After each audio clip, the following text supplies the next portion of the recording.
Bienvenidos a una caminata por la historia bíblica por el pastor Colin Smith. Soy Rodrigo Gómez y hoy recorreremos Daniel capítulo 1, versículos 1 al 21, en la sesión Extranjero. La historia de Daniel trata del pueblo de Dios en una tierra extraña y nos muestra cómo vivir en una cultura secular y materialista. Daniel formaba parte de un pequeño grupo de estudiantes con talento que fueron llevados a Babilonia después de la primera vez que Jerusalén fue sitiada. Sería un adolescente cuando llegó y permaneció en Babilonia el resto de su vida. Cuando nuestra familia llegó por primera vez a Estados Unidos, mi mujer Karen enseñaba en una escuela cristiana. Un día los niños estaban sentados en la alfombra hablando de las elecciones presidenciales. Karen les dijo que no iba a votar y les preguntó por qué creían que era así. ¿Es porque son demasiado mayores? ¿Es porque nos está enseñando? ¿Es porque tiene que ir a una reunión más tarde? Finalmente, un niño brillante preguntó, ¿es porque vienen de Inglaterra, señor Smith? Sí, dijo Karen, ¿y sabes cómo me llaman? Una extranjera residente. 2 semanas después, cuando los niños estaban sentados en la alfombra para su hora de oración matutina, una niña comenzó a orar por mi esposa. Querido señor, por favor, ayuda a la gente a dejar de llamar a la señora Smith extranjera residente. No es muy agradable. Extranjeros con pasaporte celestial. La Biblia utiliza la palabra extranjeros o peregrinos para describir al pueblo de Dios. Primera de Pedro 2:11. Ustedes no pertenecen a este mundo de manera permanente. Perteneces a otra ciudad cuyo arquitecto y diseñador es Dios. Hebreos 11:10. Y no puedes entender tu vida en este mundo hasta que hayas comprendido que no es para lo que Dios te creó. Si eres cristiano, eres como una persona que lleva 2 pasaportes. Uno de ellos caducará, porque cuando Cristo vuelva, las naciones a las que pertenecemos quedarán relegadas a la historia. Pero tu pasaporte de ciudadano del cielo no caducará nunca, permanecerá para siempre. El arte de la vida cristiana consiste en vivir en este mundo sin dejarse consumir por él. Debemos utilizar nuestra corta vida aquí para prepararnos para la vida eterna que ha de venir. Adolescente secuestrado. Imagina a Daniel sentado en su pupitre de la escuela en Jerusalén.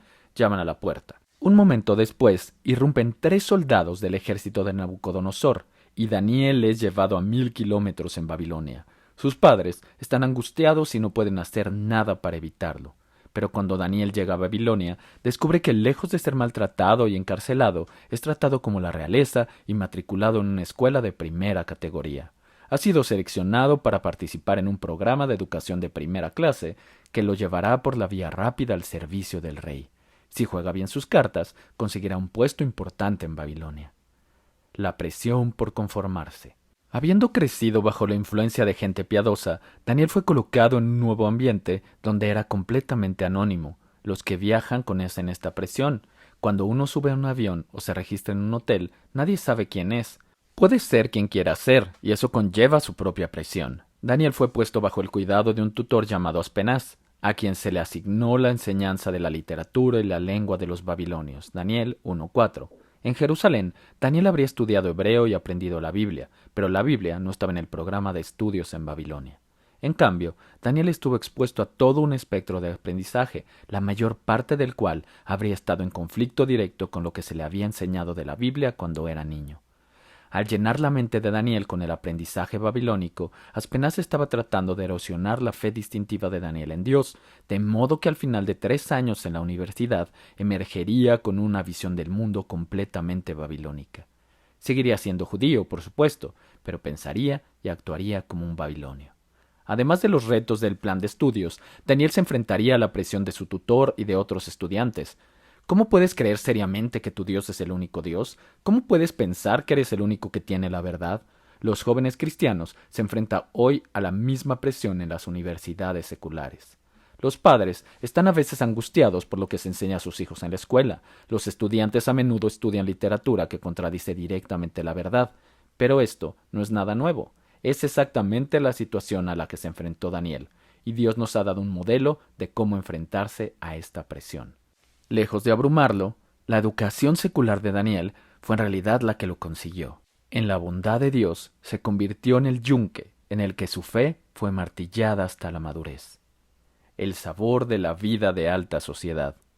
A lo largo de su historia, el pueblo de Dios vivió bajo dos tipos de opresión muy diferentes. El plan del faraón era perseguir al pueblo de Dios, fue despiadado y lo sometió a trabajos forzados. Satanás utiliza la misma técnica hoy en día en muchos lugares donde los cristianos son perseguidos por su fe. Pero el plan de Nabucodonosor era más sutil. Su estrategia era absorber al pueblo de Dios en la cultura de Babilonia, abriéndole las puertas de las oportunidades y poniéndolos en la vía rápida del éxito. El enemigo de nuestras almas sigue utilizando estas mismas tácticas y está resultando muy eficaz. La estrategia es simple. Primero, intoxicar al pueblo de Dios con la pura fascinación y el esplendor de este mundo. En segundo lugar, erosionar sus prácticas y valores distintivos hasta que se asimilen tanto a la cultura que su vocación distintiva de vivir para la gloria de Dios se vea abrumada. A Daniel se le ofreció una porción diaria de la comida que comía el rey, pero resolvió que no se contaminaría con la comida del rey. Algunos sugieren que esto tenía que ver con las leyes alimentarias judías, pero creo que Daniel discernió que Nabucodonosor quería traerlo con las oportunidades de la vida en Babilonia. Y él estaba decidido a que esto no sucediera. Viviría, serviría y prosperaría en Babilonia, pero nunca permitiría que Babilonia capturara su corazón. Daniel necesitaba una manera de mantener esto fijo en su mente, así que eligió establecer una disciplina para sí mismo. Rechazó la oferta de su visita diaria al mejor restaurante de la ciudad y en su lugar comió una bolsa de verduras. No lo hizo por una ley externa, sino por un deseo interno. Era una disciplina voluntaria diseñada para recordarle su propia vocación distintiva. ¿Eres realista respecto a las presiones que el mundo ejerce sobre ti? Cada día te bombardean con una visión de la vida centrada en ti mismo y que no tiene espacio para Dios. Necesitas una estrategia de resistencia. Cultivar la capacidad de decir no. Al igual que Daniel, necesitamos cultivar la capacidad de decir no a la impiedad. Tito 2:11 y 12. Y eso comienza con las cosas pequeñas. Algunos cristianos actúan como si solo hubiera una pregunta que responder en las decisiones prácticas de la vida. Preguntamos, ¿está bien o está mal? Y a menos que sea ilegal o inmoral, afirmamos con entusiasmo nuestra libertad de disfrutar. Pero hay otra pregunta que hacer a las cosas que entran en nuestro ámbito de libertad. ¿Es prudente? ¿Qué entretenimiento debe elegir? ¿A qué fiestas debes ir? ¿Con qué compañía debes quedarte? ¿En qué debes gastar tu dinero? El ejemplo de Daniel nos recuerda que al tomar estas decisiones debemos considerar el potencial a largo plazo de ser absorbidos por los valores y estilos de vida del mundo. Daniel no podía cambiar lo que le enseñaban en la escuela, pero podía crear un espacio en su vida que le recordara diariamente que era un siervo de Dios, fiel y exitoso. Dios le dio a Daniel y a sus amigos un gran éxito en sus estudios. Él les dio conocimiento e inteligencia en toda clase de literatura y sabiduría. Daniel 1:17. La fidelidad y el éxito no tienen por qué ser alternativas, son compañeros naturales. Daniel había demostrado su fidelidad en las cosas pequeñas y Dios le confió cosas mayores. Fue nombrado para un puesto de primer orden en el gobierno más poderoso de su época. Nunca pienses que la fidelidad a Cristo significa conformarse con cosas pequeñas. Daniel demostró que se podía confiar en él, fue fiel a Dios y el Señor le abrió la puerta de la oportunidad. Llegó a ser el segundo al mando del rey de Babilonia y se le dio una influencia más allá de lo que había soñado. Al igual que Daniel, Jesús enfrentó a las seducciones del mundo cuando fue tentado y se enfrentó a la abierta hostilidad del mundo en la cruz. Triunfó sobre ambos y pudo decir a sus discípulos, confíen, yo he vencido al mundo. Juan 16:33. Esto es lo que descubrimos hoy. Daniel vivió una vida piadosa y exitosa en la cultura próspera e impía, ejerciendo una moderación voluntaria. Dios no nos llama a vivir con austeridad, pero la indulgencia indisciplinada erosiona la piedad. Las atracciones de la riqueza, el poder y el placer son fuertes y pueden capturar fácilmente tu corazón. Lo que necesitas es un amor por Dios que sea más fuerte.